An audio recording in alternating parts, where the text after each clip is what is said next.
My favorite author out of high school was Nikos Kazantzakis, and probably for years after that, I loved reading anything by Kazantzakis. Took the time to go all the way to Switzerland and Geneva and meet with his widow, Helene Kazantzakis. Studied Greek just so I could be around him, and that was one of the main reasons I went to Greece and lived in Greece for a while, was because of Nikos Kazantzakis. But his most famous book, Zorba the Greek, which many of you may have read, his best friend in it, they always had this shared feeling between the two of them, this love that said, you know, if I ever send you this green stone, know that you need to come to me immediately. And of course, at some point in one of the stories, he sends his green stone. He said, I've seen a beautiful green stone. And he doesn't come, and his friend dies. And it's sad. And I thought about the message of being best friends, how best friends somehow get it amongst love.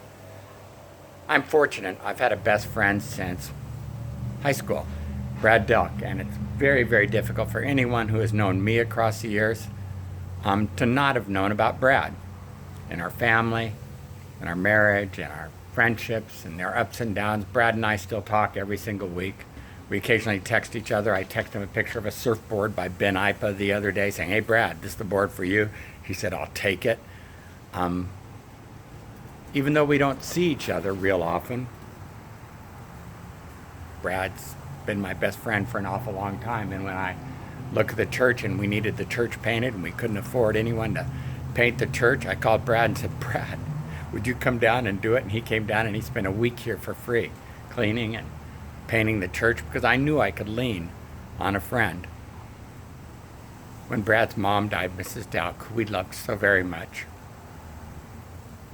family didn't hesitate to call me, and I drove up with Debbie and we wept with the family and scattered her ashes. Brad and his sister Chris, brother Craig, out across the bluff, as we had a beautiful little family service there, because we're friends that have been like family with each other.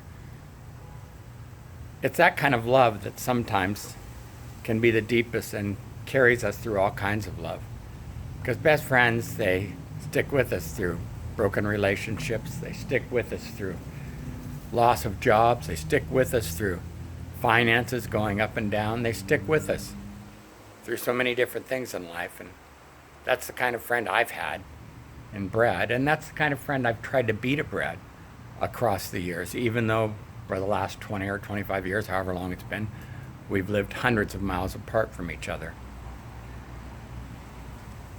I don't know if you have a best friend today or a friend that's very close, but if not, I would highly recommend that you make one, that you lay claim to one of your friends and say, you know what, I don't know if I've ever told you this, but you are my best friend.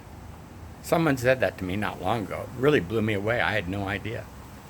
They said to me, you know, Pastor Eric, you're my best friend. And I was really moved. I was touched. And I think for us to acknowledge occasionally the people that we love, the people that are close to us, and to let them know just how important they are in our lives as our friends. Because life, it's like that.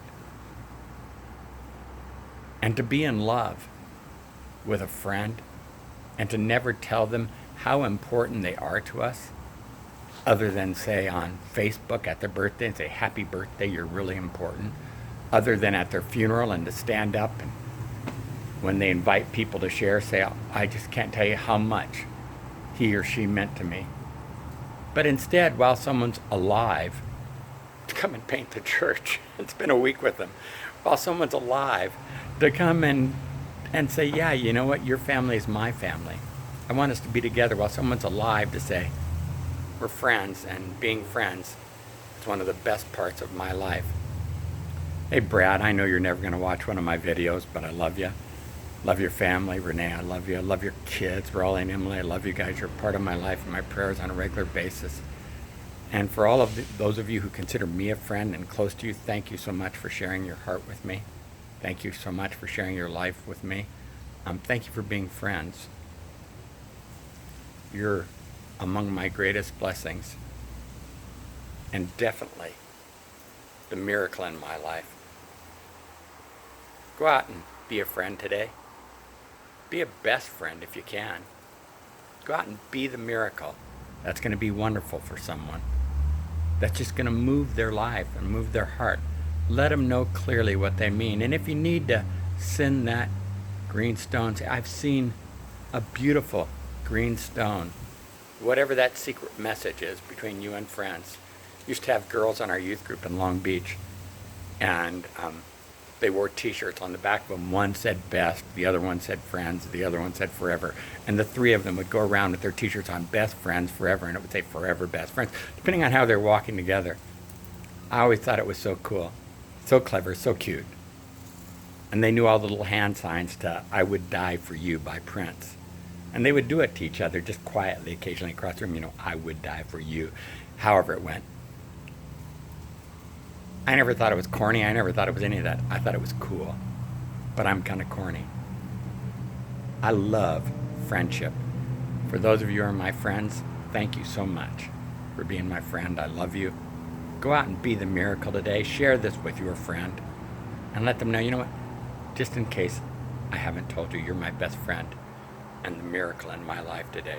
Thanks for being miraculous. God bless you. Have an absolutely fantastic evening. I'm going to go home and have some coffee.